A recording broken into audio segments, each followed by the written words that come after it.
Ladies and gentlemen, welcome to this. This isn't a pre-production talk, and I know we've all been. It's a post-production talk, and we've all been getting used to some extremely expert interviewing by our guest tonight, Kate Mosse. And so it's now my turn to try and emulate these skills that I've been learning from with Kate, and to interview her about Chichester Festival Theatre at 50, the brand new celebration book. Ladies and gentlemen, little introduction needed for Kate Mosse.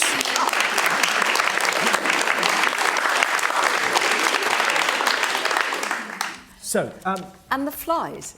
Yes, this is real grass. There's actually flies coming out of the grass. For all of you who used to remember that when this used to be fields, this is for you. So, the first question is, why did you want to write this book? I'm not sure if that's the right word, to want to write the book. About 18 months ago or so, Jonathan Church and Alan Finch, the current and very wonderful artistic and executive director, just approached me and said, you know, we'd like to do all sorts of things to celebrate the 50th, and we feel, of course, there should be a book. And we just wondered if you might consider doing it. And my agent immediately went, no, you really don't have time to write that book. Just write the introduction. But truthfully, I would have, you know, the idea of anybody else writing the book would have been very upsetting. Yeah. And I did think that it was something that should be available. There should be a proper book that told the story from beginning to where we've got to now. And therefore I thought, well, as long as somebody else will do the picture research and somebody else can do a lot of that checking, then it would just be a pleasure to do. And actually it has been a pleasure to do. And I know that Jonathan and Alan were really chuffed that you accepted the brief. Was it Mission Impossible? We don't know. The impossible word again. Was there any difference in the book that you wanted to write, having accepted it, and the commission you were given? No, there wasn't, because the thing that I said straight away, and I don't know if any of you have seen the book yet. If you have, you will know this, is that it's not a history. That's not the point of the book. The book is a celebration. It's, as I say in the prologue, a love letter.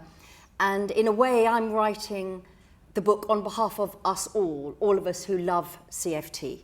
And so it was very straightforward in the beginning that this wasn't going to be, you know, the National have commissioned a 50th book for theirs, you know, in the next couple of years. And the guy's been working on it for 10 years, and it's really big. And so it was only ever going to be a snapshot. And I also said straight away that I wanted it to be interviews with some of the key people that had played their part in the 50 years. And then additional people who would give little anecdotes or email in and thoughts. So it seemed to me that it was very important that I was just, in a funny sort of way, the traffic warden, and that the book was the story told by those people who lived it. So it wasn't a piece of history, it wasn't an analysis, it very much was a celebration in other people's words as well as mine. And it makes that it was sort of written through this system of crowdfunding, Unbound, quite appropriate. I wondered if you could talk a little bit about the resonance of crowdfunding the book and... Well, this phrase, I don't know if people have heard it, is that the publishing company that have done this particular book, they work on a basis of essentially saying there's an author who wants to write this book, and if enough readers say, yes, we'd like to buy it, then the book gets done. And if they don't, then the book doesn't happen.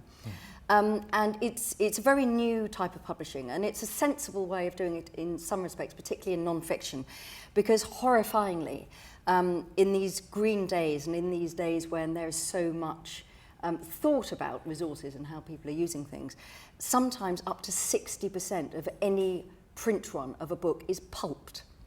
So there is a complete lack of, if you see what I mean, publishers often deciding how many books they need and doing it. So crowdfunding is supposed to obviate that.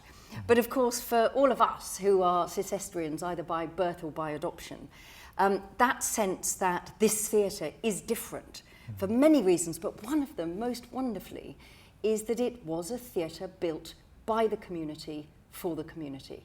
And it was people putting their hands in their pockets, and some people came out with a 5 bob note, or there probably wasn't a 5 bob note, before anybody tells me there wasn't. You see, these are the things that always trip you up in historical fiction. But also, and other people, gave 100 quid or 1,000 quid or whatever else it was. But it is one of the things that makes this theatre different. I mean, almost every other theatre has been a project, part of, the local council wanting something, or a particular rich person saying that they will bequeath something. But here it really was a theatre. Let's build a theatre here. And where are we going to build it? We're going to build it here because we live here. Yeah. And then it happened. Yeah. And of course the joy is, even though that everything about the book, every penny from the book is going towards the Renew Fund, when the theatre will shut the main house and it will be refurbished. It was built on a shoestring. And when we were doing the research, it really was at some points, there's not enough money to quite put the lid on. What are we going to do? And that for me is one of the wonderful parts of the story. And so therefore to be working in it 50 years later, now this wonderful community idea has now got a name, crowdfunding. I thought, well, yet again, Chai was there first. Brilliant. And the book weaves together a truly bewildering collection of people, names that you'll household names through to the backstage people who make the theatre work. It must have been almost impossible to cut a path through all the different stories that you got told and were given. Well, the way that we did it was that Alan and Jonathan, the current incumbents, decided that between us we came up with a list, and they said it will be impossible if you interview even all the leading directors who've worked here, let alone all the actors, let alone, So they made a decision that it would be all the artistic theatre executive directors that were available to be interviewed, plus some additional people that they considered were fundamental to the story. So, for example, Penelope Keith, Derek Jacobi, well, he was obviously an artistic director briefly as well, Patricia Routledge, Sarah Bedell, certain of those key actresses who had both made their careers but also made Chichester's reputation. I was particularly keen on those because obviously when you look at the roll call of the artistic directors, there ain't a lot of women there. No. And I didn't want it to be a book of just chaps. No offence to the chaps in the audience, because that's not what theatre is. No. And it's not like that, it's not reflective of the nature of the place. And then there were certain backstage people in administration, in management, in stage management, because for me, again, the reason this theatre is so special is that we all work here. And that time and again people would say, I've never worked anywhere like here, where people would often cite Patrick Garland, for example, saying that he would come round and say, what did you think? What did you think? And there was a great deal of talk, not under every regime, but often there was talk from everybody about the egalitarian nature, both of the stage and the relationship between the audience and the actors. Sitting here, there's nobody up there on a stage, there's no curtain blocking people. But also people talked a lot about backstage, about people feeling that their view was valued. And so I wanted to make sure that that was reflected. And then there were other people, either who, because they are friends of mine or I admire very greatly, I can see Roger Redfern over there, who I would say, oh, you couldn't just tell me a little bit about that. So people that felt to me that had folk knowledge as well, and would just add that little extra zing to it. And so out of that, I feel very guilty because people gave up a lot of time to be interviewed, and of course a fraction of it has gone in the book, because it does have to be, the star of the book is the theatre. Yeah. It isn't any person, it is the group of us that have come in and out. Those of you listening, I don't know if you find that surprising to hear that it's a very egalitarian structure to theatre, because that's not the common perception of what theatres are like. It's star, isn't it, in charge? Yeah. So that's quite something to highlight. I think the thing again is that it's difficult. I'm prone to romanticise anyway, and part of the point about accepting the brief was that I did genuinely feel there were many people like me who felt it was their theatre. So I'm aware there are elements of rose-tinted glasses about that, but it did come up time and time again. And when you look at where particularly many of the choreographers, designers, fight designers, people who work on the speech, people who are stage management and have moved about, wardrobe have come back. The fact that so many people commented on the fact that they felt that their opinions were valued, I think was just an indication that it wasn't under every regime, but that the nature of the theatre and the design of the theatre, the space, just meant that there was much less of a them and us here. And so even when the big stars were here, a lot of people interviewed would talk about, you could see the ones that really did just live in Chichester. They behaved like part of the gang. And every now and again, very big stars, Lauren Bacall, for example, who really was quite furious with Duncan Weldon when he couldn't have the cathedral bells shut up because they were keeping her awake. But those stories were sort of different. Rex Harrison was another one people talked about, being very much the star. Yeah. But it was just one of those things that permeated through, and I think it stood the theatre in good stead, particularly when times were hard. Yes, there's a tantalising note in the Tim Bouquet saying about lots of unprintable stories, particularly from Rex Harrison. Yes. So maybe when we or turn about the Rex Harrison, I think. We'll have to turn the microphones off at the end and then tell you all. Very good.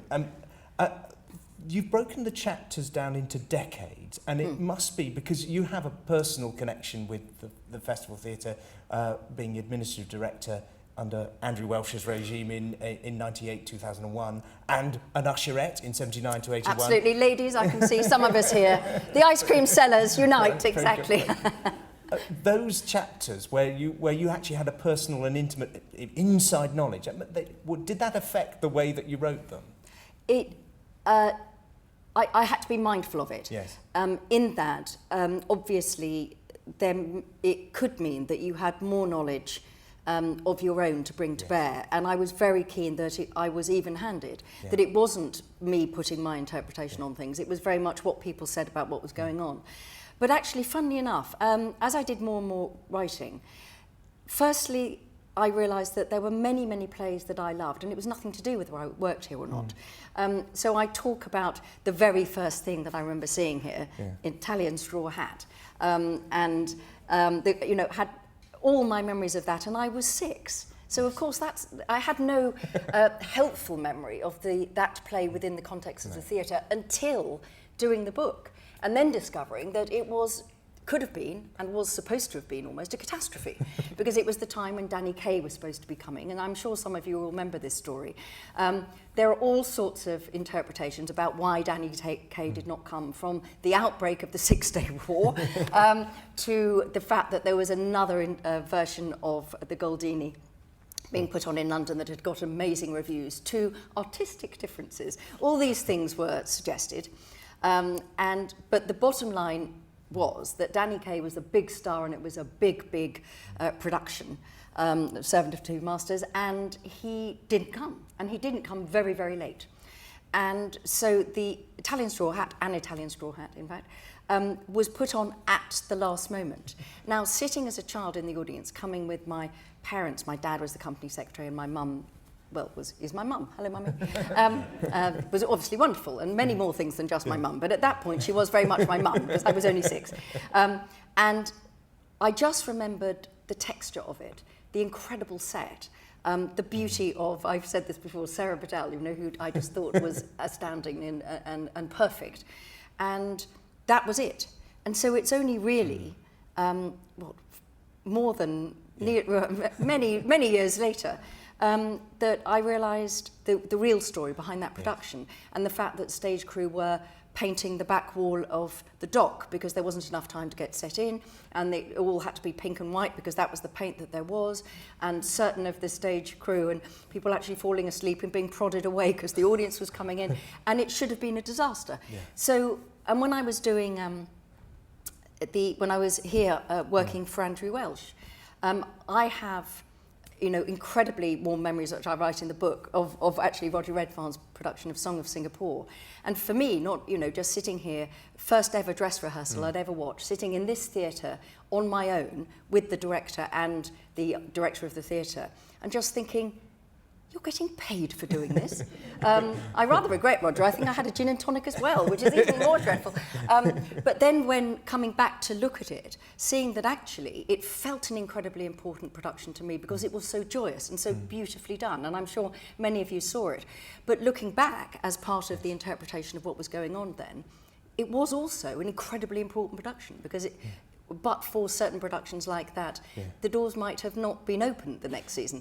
So, funnily enough, it's quite easy as a writer and as a member of the audience, and I'm sure you've all had this experience, to separate your emotional reaction, the passion that you feel for something, or the dislike you feel for another production when you just don't get it and everybody else is raving about it, from what your job is as a writer, which is to tell the story of what happened in the order it happened. And that's really very straightforward. And only afterwards, looking at the box office receipts, and those of us who worked that season, I know there are many people here, the sort of 79-80 season, Terra Nova, which was this extraordinary production, an author called Ted Talley. It was about Scott's last expedition to the pole and arriving, you know, those of us who saw that moment when the British team arrive and see the Norwegian flag, I mean, it still catches in my throat. And I thought it was one of the most exciting pieces of theatre I've ever seen, the most extraordinary design by Pamela Howard, great swathes of white material. And for me and many people, a lot of the stage crew, it remains one of those iconic Chichester productions. In terms of the box office, one of the catastrophes of the box office, nearly bankrupted the theatre. No ice creams were sold, it was too cold. You know, people didn't like it because there hadn't yet been revisionist history. So Scott comes out as a flawed man. And it was really one of the worst things. But again, that's what theatre's like. When you look back on it, you think, you know, that was some production. It didn't deliver. In box office terms, in every other term it did. So, you know, that was what I found actually, that you could always reinterpret, and you always saw that there were different stories going on, but it was great going back. Just looking at the amount of time you give to each decade, I wondered if you had in mind... It's 10 years each time, you know, Rupert. Yeah. Well, no, actually, in page... but, I mean, there was 54 pages on the thousands and 26 pages on the 60s. And I wondered if you were looking to, in a way, redress the existing print that exists. Impossible Theatre, Miracle Theatre, The First Thrust. I don't know, are there others? No, not really. Yes, there was an element of that. The decision when I first started was, who is this book for? And I thought, well, it is a celebration of the theatre. It is to mark this moment of the first 50 years before we move to the future.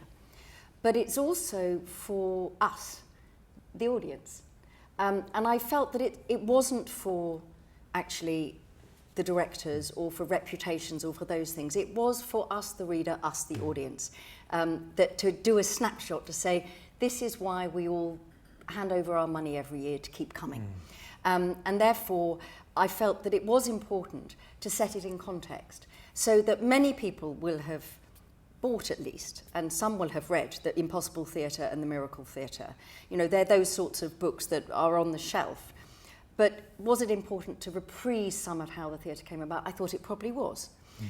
Many younger people won't know any of that story, and they also won't know quite how extraordinary it was that the theatre was built, that Olivier was the first artist director, and some of the stories about how that came about are just worth repeating.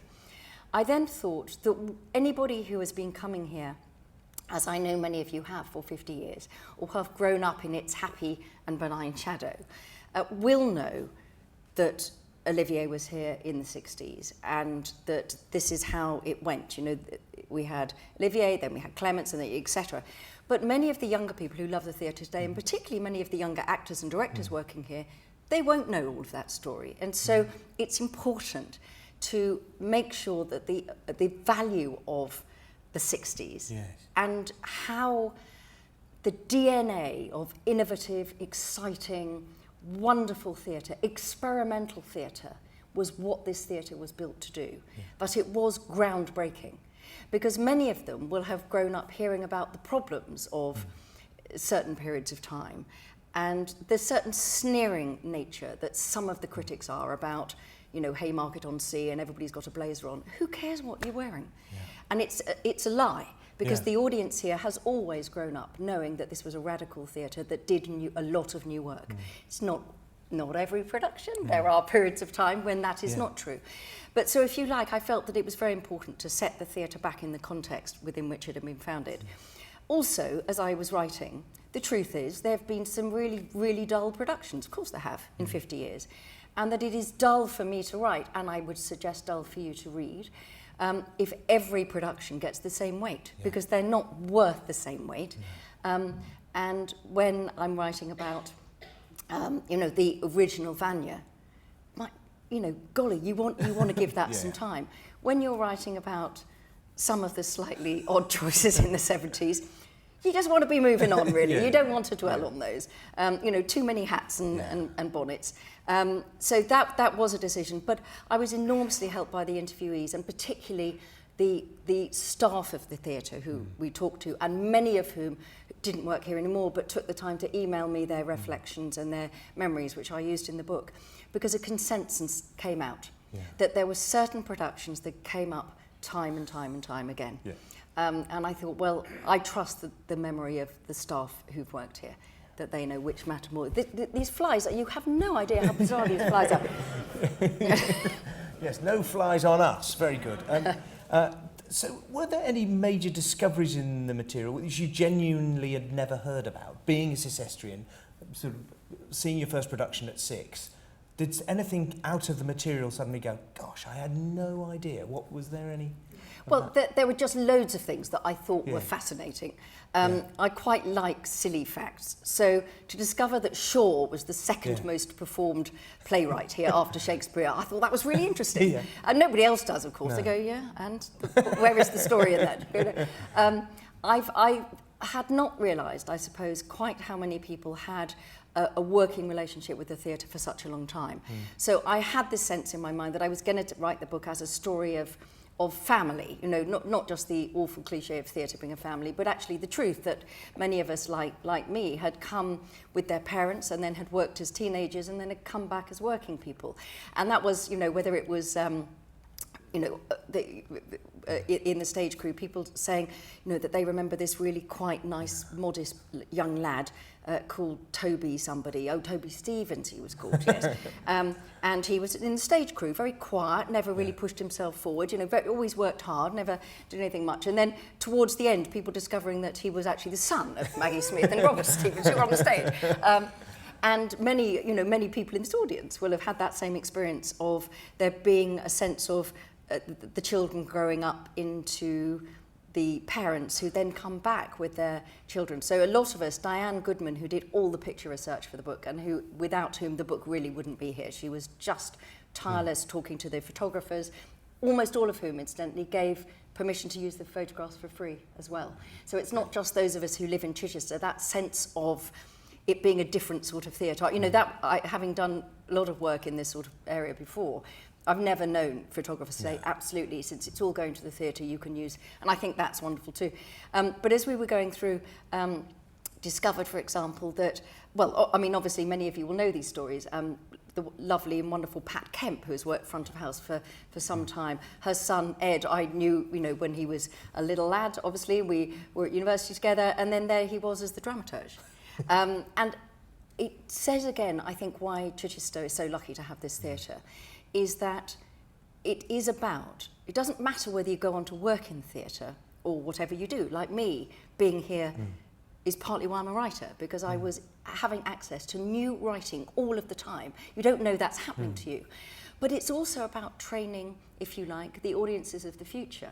That there are many people who are brought here and then they join the youth theatre and then they, you know, do other jobs. They're doctors or they're nurses or they're firefighters, whatever, but then they are in Chichester and they bring their own children. So it is about that sense of the continuity. So that I found that there were many more people who'd had that experience. I suppose the thing that was most fun about the book is all the silly stories. I mean, you can't avoid it. You know, the stage crew tell this hilarious story of Scarlett Pimpernel, which was a production that it was pretty much Nick Heitner's first major piece of theatre, as opposed to... Yeah, what's happened to him? I don't know what he went into, I think. Yeah, nothing went well for him after that. Firstly, the guillotine, it's set in the French Revolution, arrives, can't get it in the theatre. So it has to be dismantled and then rebuilt. And then there's all this worry about, is the guillotine going to actually kill somebody now, whatever. But one of the great, very beloved actors of Chichester, Donald Sindom, was in it. And the stage crew loved Donald. And he was very much as Andy Neal, who was, by the time he left, was, first Damon. He talked very much about, the people that saw it as a team effort, and Donald Sindom was very much one of those. And they used to try and play gags on him. And there's one point when he comes on and he has to look down the trap door in the centre of the stage. And Desmond Barrett has just fallen down this trap door. And the audience knows this, but of course Donald Sindom doesn't know this. And so there was this whole story about each time the stage crew is there with mattresses underneath. And then as the run got closer to the end, obviously, the directors in the audience are nodding, knowing this sort of trigger-happy atmosphere that tends to get in. They said they got more and more brave. So to start with, they just put silly hats on, something like this. And then by the end of the run, they were desperately trying to make Donald Sindom laugh to corpse. And by the end, the last production, they brought in all the martini umbrellas and tables from outside, and the stage crew were sitting around having cocktails. So he looked down into the trap to see the entire stage crew going, hello! So this was a hilarious one. And so it's those sorts of stories, I think, that I've put as many as I can in the book. And there's a lovely one from Patrick Garland in Torrovich, which had a proper, beautiful ballerina and Robert Powell, and they were playing this sort of... They had to now earn their living, and they then have to take jobs as sort of the servants to some terrible parvenus who are very vulgar and all of these things. And in the real piece, she sits down at the piano and plays a Chopin mazurka, I think it is. But obviously Marikova is a dancer. I always pronounce her name wrong, so you forgive me for that. So Patrick Garland rightly decided it would be much better for her rather to put her duster down and do a little dance. Yeah. And Patrick was sitting in the audience one day, and there were a couple, as he puts it, two lovely ladies from the society sitting behind him. And after she'd done her thing, there was a round of applause. One turned to the other and said, "You can say what you like, my dear, but that girl has had dancing lessons." So it's all those lovely stories that people told, which I'm saving for you if you're going to buy the book, because every penny, as I keep saying, goes to the theatre. So you all have to buy a book. Fantastic. You declare the book a love letter, and yet the theatre hasn't always, through every year, obviously been loved as well as it has. It's very nice. Have you been able to get a sense over which periods were the toughest, in fact? Yes, obviously. I mean, I think one of the things that made this book both a pleasure to write but also a joy to write was, truthfully, it would have been hard to celebrate 40 years or 30 years or even probably 20 years in this sort of joyous way. The theatre is now full of the spirit in which it was launched. And that is why it's possible to say 50 years, how amazing, what are we going to do for the next 50, if we're spared, as my mother-in-law would say. But obviously there have been times that were very, very difficult. And what I've tried to do in the book is tell the facts as they are relevant, but without at any point making judgments about it, or indeed dwelling on the things that went on behind closed doors, which are about management and structure and often what was happening in British theatre. And are they of interest to most of the readers who come to celebrate what's wonderful on the stage? I wasn't sure that they were. So what I tried to do was let people speak for themselves and set a context of what was happening in theatre in general.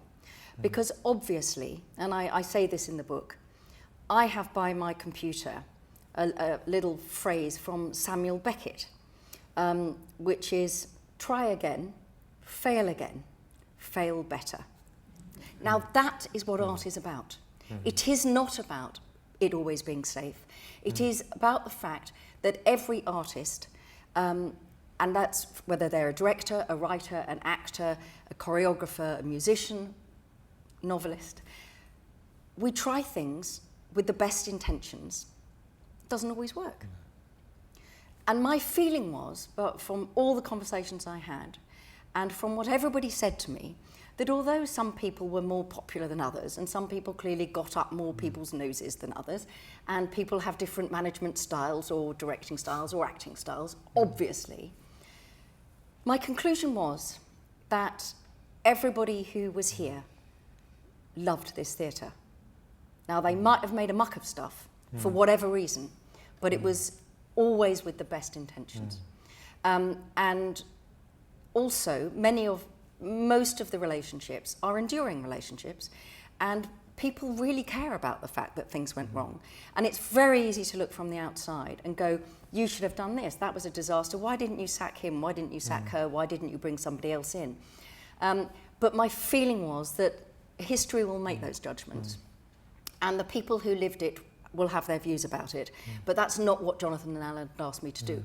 So there are certain moments where I do quite literally draw a veil, and I say, you know, it is beyond the scope of this book to analyse what happened to the money, what happened to the box office, you know, what was really going on. And I've put some of that in, but not, I haven't dwelt on it, because in the end, there was plays on the stage every single year. And what I admire more is, for example, someone like Sarah Bedell saying, we knew things were going horribly wrong. This is in the 80s, this is not, you know, more recently. We knew things were going horribly wrong behind the scenes, but our job was to get out there and give as good a performance as we could every night to the people who paid their money. And often, with the more recent difficulties, I, again, applauded much more and admired much more someone like Penelope Keith in Entertaining Angels, and some of you might have come to the interview that I did with her, saying, we knew the theatre was yet again on the skids. We didn't understand how yet again it could be nearly bankrupt, why the people running it were having so much trouble matching the budgets to the box office take, to the expenditure, whatever.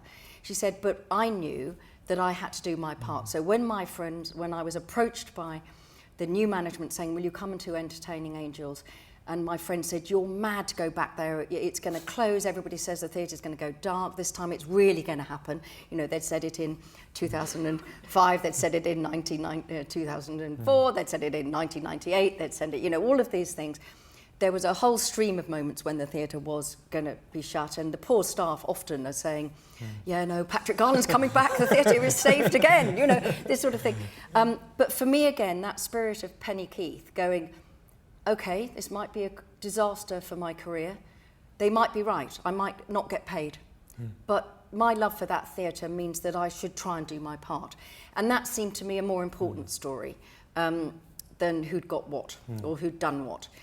It is all in there in an honest way about the meetings that happened, and there were certain people, particularly in the 97-98 crisis, who were really, really helpful. Tony French, Clifford Hodgetts, Deputy Chairman of the Board, Lord Young himself, Duncan Weldon, all of those people were very honest in their interviews. And I put some of it in and left some of it out. Apart from anything else, the story of Chichester Festival Theatre over 50 years has been a story of a particular kind of English theatre audience. What have you discovered about what we provincial folk down in Chichester like? Well, I've already touched on that, because I think it's very interesting that a lot of the critics, a couple of the critics that we interviewed, Charles Spencer and the wonderful Michael Billington, and particularly in the areas when we're talking about the time when times were really difficult at the theatre, I have tried as much as possible to set that within the context of what was happening in theatre generally, but would recommend to anybody who really wants to see that to read Billington's book, State of the Nation, because it is a superb history of British theatre since the war, and really puts a lot of the things that were happening here into the bigger context, and everybody was having a lot of the same problems, not all of the same problems, but some of the same problems. You know, there is not, but I do feel quite, I'm, as you all know pretty much, I'm an annoyingly perky person. I don't get grumpy or take offence very often, but I really hate this whole thing about the Chichester audience and provincial audience and silly comments about everybody being retired. Who cares? No. As an author, I don't care who's reading my book. What I care is that they're engaging with it and they are getting something out of it. And then they write to me and say, I really like that or really don't like that. Seems to me that age has no place in this discussion, or the type of audience. I also think that Chichester is not a provincial audience. I think some of the plays that have been put on are quite provincial plays at certain points in the 50-year history. And that, I think encourages a certain sort of audience member to come. I think it's also really significant that the points at which the theatre mostly has been in trouble are when they have followed, if you like, a provincial programming policy rather than a radical one. And there's a very interesting comment from Andrew Welsh in the book, who, in my opinion, did an absolutely brilliant job in Impossible Circumstances and was not given the Arts Council's support that would have enabled that project to follow through in many ways. But there are certain points when he says, the box office for most of those Minerva shows was terrible, but should we have been doing a Nick Dark play, even if it was only playing to 40%? Actually, yes, because the only way the audience was ever going to be encouraged back was new writing, trying something, going back to its roots. The time when that didn't work, I would say, was sort of the incumbents in between where we are now and Andrew, where it wasn't that some of the work wasn't really brilliant. It absolutely was under Martin, Stephen and Ruth. But the knowledge of what the audience was and the nature of the star-led casting was maybe not quite what the audience wanted. So there was a lot of radical work, but it wasn't an engagement with an audience work. And it's very interesting when you look at the numbers of people who came in the 97 season, which was the point at which it all blew up, shall we say. That had the biggest numbers of people through the door for any season until Alan Jonathan's couple of years. So it's a lot of it is about the mechanics of, and it's the same with writing, respecting your audience, listening to what they want, but then hearing what they're saying behind that. So the classic thing in Chichester is everybody's always saying, why don't you do more Shakespeare? Well, with one or two exceptions, Shakespeare is always disastrous. So there is this perception that the audience does know what it wants and is actually ready to be challenged. And, for me, it was absolutely doing an interview with Max Stafford Clark about Top Girls. Minerva was packed. Now, that is not a provincial audience. No. That is a very, very difficult play in some ways. It is a feminist play, and it's the first time it's been redone. It's an all-female cast. I think it's an extraordinary piece of writing, but it's hard in some respects, because chronology is all, it's not a linear narrative and all of those things. Sold out, completely sold out. So I will stop now because I'm preaching to the converted. But when I go, I often do the late review show up in Glasgow, and we did Yes Prime Minister. And the first comment out of the blogs was from some trendy left-wing philosopher who should know better, making a gag about blazers. And I just thought, well, you should grow up, frankly, is what I felt. And in fact, I said, I believe. But anyway, enough of that. So I don't think it's a provincial audience. No. The answer is no. Very good. And just before we throw it open to you, the audience, to put some questions to Kate, my final question was going to be, which directors do you think have been most successfully challenged the Chichester kind of audience forward in a good way? In a good way. I mean, it's tempting, obviously, to say obvious people, like Olivier. Yeah. But I would say, in the book, it's very clear that certain productions, for example, A Patriot for Me, that was a Patrick Garland, John Gale combination, that is one of those seismic productions. And it's very funny, dialogue in the book between Patrick and John, which is along the lines of, Patrick saying, I'm going to have to resign. And And John going, jolly good, if you have to resign, I'll have to resign. It'll be the shortest job I've ever had. And my father amongst many other people, but my dad remembering being rung up by the chairman of the board, who had got most of the Tory cabinet at that point at Stansted, his seat, and saying, Richard, you've got to do something to get it off. I've got the whole cabinet here, and I've been told it's buggery from start to finish.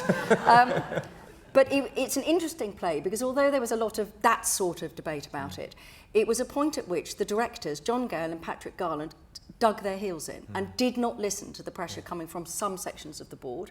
And it's not just because there's a drag ball, which was indeed most of the stage crew. We've got some very incriminating photographs from that. But actually, it's a really extraordinary play, not just because of its homosexual content, but actually the anti-Semitism. So it's a very complicated play. That is one example of challenging the audience. You could say, under Jonathan and Alan now, the Mark Rylance play, I Am Shakespeare, that was pretty blooming challenging play and an extraordinary play to put on in Chichester. Yeah. But interestingly enough, Jonathan says in the book, when he said, don't you think we probably should be showing this in a university town, where they get it a bit more? And absolutely the answer was no. Chichester audiences will understand this play, and indeed they did. Yeah. Even actually programming Nicholas Nickleby. There were reasons that hadn't been done for quite some time, 8 hours, ours was 6.5. But everywhere, pretty much every time through, people will talk about, that was a real gamble, or this was a real gamble. And then afterwards people say, and again in Andrew Welsh's time, everybody said when he, Racing Demon, everybody went, oh, David Hare. There was a lot of teeth sucking. Then afterwards, everybody was like, well, it was a dead cert. It's Cathedral City, Racing Demon. So the thing is, I suppose there's no dead cert. No. And most directors that have done well here have done well by doing that balance of clever crowd pleasers, challenging new work, and a couple of comfy armchair. You could say it's quite a challenge, it's a rather brave thing to do Heartbreak House again. Yes. Because, the box office on Heartbreak House has never done so well, but the bookings for this one are jolly good. So I think it's knowing all of them have had their time, and I've not mentioned the very wonderful Keith Michelle. Keith Michelle had an extraordinary range of work on display. Some of it was utterly bonkers, clearly. You can see from, the reports that people were like, what was that? Tonight we improvised. A lot of people were saying, what on earth was Tonight we improvised? Nobody ever quite knew. Now, people would react to different sorts of things. It was very interesting seeing the reaction to Way of the World in some respects, in that people are less trained in listening to classical speech than they are in stuff with lasers. So I think every director pretty much has done some groundbreaking stuff, and it's not always the thing that you think would work. And it was a pleasure for me just seeing, being reminded of things that I'd heard about but I hadn't seen. And one of the joys of the book coming out on Friday was the people who came to have their books signed on Friday. Almost everybody wanted to just say about their first Chichester show. And I really don't believe that's true for most theatres, where people can still remember that sort of, oh yes, that first moment when you walk up and you see that incredible stage, that huge and wonderful stage. I know everybody loves the Minerva, but for me it's still the big one over there. That sense of bringing that atmosphere. And that, I think, is each director has made it his own space. And of course, the people who they've commissioned as directors has made it his or her own play and those sorts of things. So there's, all the way through, people have done amazing work. We thought it was festival booking opening again. There was a queue right out the door waiting for this sumptuous book. Ladies and gentlemen, do we have any questions? Does anybody want to put some questions? Oh, yes, please. Yes, please. All these wonderful years you've had with close association with the theatre, have you personally had an amazing wow moment? And if so, what was it? Well, I've mentioned two of them, I suppose, which is, the Italian Straw Hat and actually Song of Singapore. They do, and also Terra Nova. All of us who worked that season, it was always an extraordinary thing that you would stand at the back, just to hear Scott's last entry into his diary. And I quote it in the book because we can all still quote almost the whole of the end of the play because everybody came in every night to hear Hal Bennett speak it. But I suppose, in a funny sort of way, it was almost doing the book and coming out from the stage, the steps up onto the stage from backstage, and walking on when we were taking this photograph that was taken. And just for a moment, because we put smoke into that funnel so that you could actually see the spotlight. And the photographer saying, "Oh, Kate, could you just walk through it? Because it's it needs to be broken up a bit. It looks a bit Star Trek at this moment, sort of beam me up Scotty was happening, and we didn't want that." And I walked through the spotlight, and I just stopped for a second. And there's a lovely comment from Jonathan Church in the book when they were talking about the redesign of the theatre and the fact that every sort of piece of theatre architecture says, do not have a point to the audience, have it nice and flat. And he said, but we kept coming back to, he said, I was sitting in the auditorium with Derek Jacobi, and he said the same thing. He just kept coming back to the fact that Olivier stood on that point in that spotlight. And I just thought, yeah, that's it. Thank you. Yes, sir. Kate, Mike. I just picked up your book. I haven't yet had an opportunity to look at it. But in 2000, there was, of course, a community play called Barchester. Absolutely. In which I had a very modest part. There's a picture of you in the choir. I regret to tell you about this. As did your husband and your children. Indeed. Do you have anything to say about the concept of community plays in the book, and indeed tonight? Yeah, no, that's a really good point, Mike, actually. That, in a way, that is one of the things I should have answered about the directors that have made a difference. I think that John Gale's and Cavalcade, yes, particularly, and then the Barchester Chronicles, they were incredibly important because I think that we forget that because we live in a place with this theatre, that sort of mantra of a theatre built by the community for the community, it's sometimes hard for that to be real in terms of a performance. And when you read the bit that John Gale about why he wanted to do that, and absolutely why Andrew Welsh, and indeed in the hands of Roger Redfern once again, it was, I think, one of those things, particularly Barchester, I would suggest, that said very clearly on behalf of the theatre and of Andrew Welsh as the director, you please trust us to turn this theatre around. It took longer, but actually the way that the theatre has been turned around is actually that format. And I think without Barchester, it might have been very, very difficult to keep the city on side. And having said that, it also was bloody brilliant. Forgive my French. It was a really amazing experience to see so many people on stage. And the only other time that I've had that sense of excitement about the sheer volume of people on stage is, I'm sure many of you have also been there, the extraordinary passion play that happens every 10 years in Oberammergau. And that shiver that goes down your spine when you see hundreds of people, real people, not pretending, acting together, there is nothing like it. And I think Barchester did that. And that wonderful thing, all of you saw it, that extraordinary beginning when the rain starts and all the umbrellas go up. There are snapshots of theatre, of all the things that you've seen, that you just know that you saw something perfect and beautiful, and that was one of those moments. So I think Barchester was very, very, very key to what was still going to be a pretty dodgy 5 or 6 years, actually. But without Barchester, I'm not sure there would have been 5 or 6 dodgy years to have, in an odd sort of way. And Andy Burton, who was the education director at the time, talked a lot about, for him actually being an assistant director on that, meant a lot, almost more than some of his professional gigs, because it was working with the town. I believe it was so popular that Lord Young couldn't get a seat. Lord Young says that whenever he's failed to see something, in my opinion. He claims not to. Forgive me, David, I know he's not in the audience. But no, absolutely. And Macbeth is the other one that he couldn't get a seat for. There was a question over here, was there? Am I seeing things?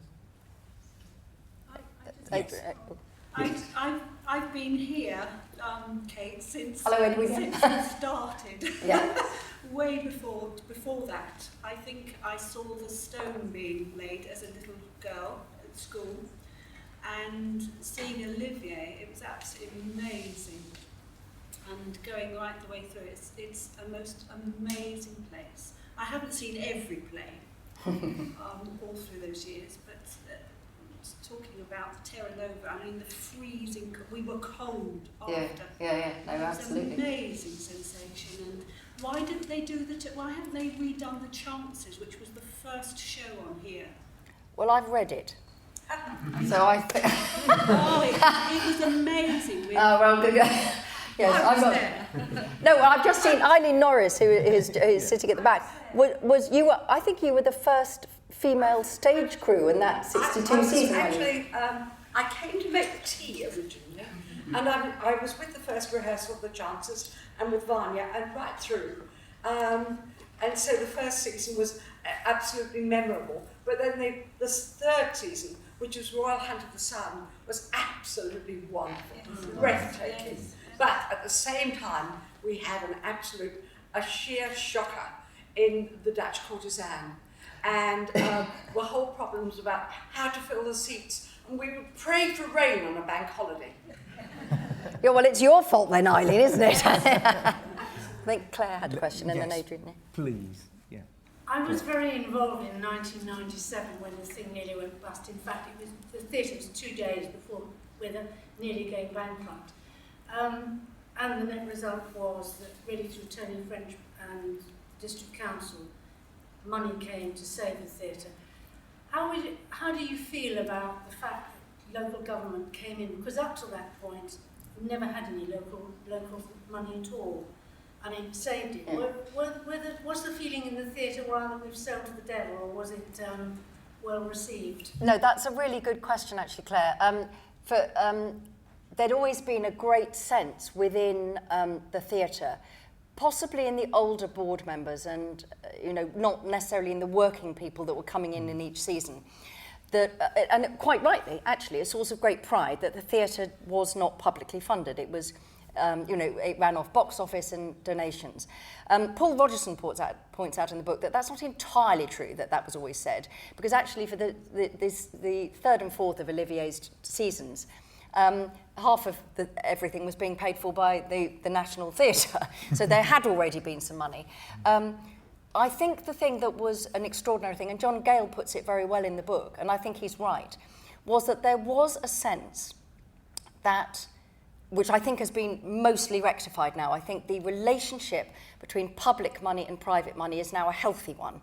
But I think that it was very, very confused. And there was a sense before that the Arts Council was there to fund failure. And there was a very telling dialogue that John Gale put in, where he was arguing about the Arts Council, that there was no Arts Council money, and he'd gone to ask and was asked the question, well, how much did you lose last year? And he said, we didn't lose anything. He said, well, there you are, you don't need us. So that sort of sense of, right, we're going to show the buggers, that had persisted. For my part, and I know Andrew Welsh, and I think all of the new board members, the reality is that things work better if everybody is a partner in it. We are in a place. We are in Chichester. It is an enormously important asset to Chichester. And I didn't hear anybody saying, "Rrr," but I'm sure there were some of the older trustee bodies who did feel that independence would go. The reality is that there is no independence in that way unless people choose to exercise it, in that there should be no interference in the artistic programme. A board is there to make sure that the finances are working, and that is their responsibility, and to choose the artistic director. But in terms of independence, the idea that the Arts Council would influence policy any more than a private sponsor would, in a way, is naive. And it's about a robust dialogue. So you're right, you will have known more of the grumblings from the stalls than I did. But certainly from our point of view, it was quite clear that it was essential, because apart from anything else, it's the messaging that goes out to the real world. Everywhere else, there's public funding into a theatre of worth and value, and some without worth and value. And consequently, the message to the wider world was, clearly, this theatre isn't very important and nobody thinks it is, otherwise there would be a partnership already. So it was a very complicated time. And I do put all of that in the book, the countdown of the hours, because for me it was also oddly replicated some of the things that we'd seen earlier. You know, those of you who've read Leslie Evershed Martin's book, The Impossible Theatre, will remember the fact that the theatre was essentially, Princess Alexandra was coming and there was no planning permission. And somebody had been put in the council chamber and waiting to ring to London to make the announcement. The press were in London waiting for it to be announced.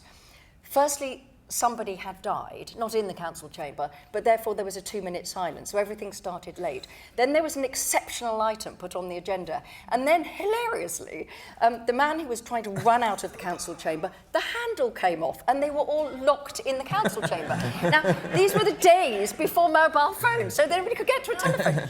No, exactly. So it seemed to me that then having in 1997, actually having, you know, can anybody get hold of Tony French? Where's Lord Young? We don't know where he is. You know, somebody's got to run up, actually people physically having to run up North Street to get things on. It seemed to me that that was a rather lovely mirror that actually, you know, in art as in life. It's nice in retrospect, but it was hair-raising at the time. Indeed.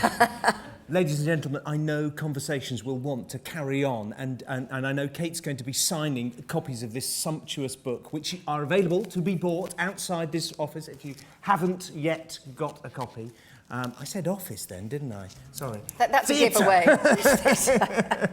giveaway. Ladies and gentlemen, without further ado, I think we need the most huge round of applause to thank Kate for bringing this wonderful book to life.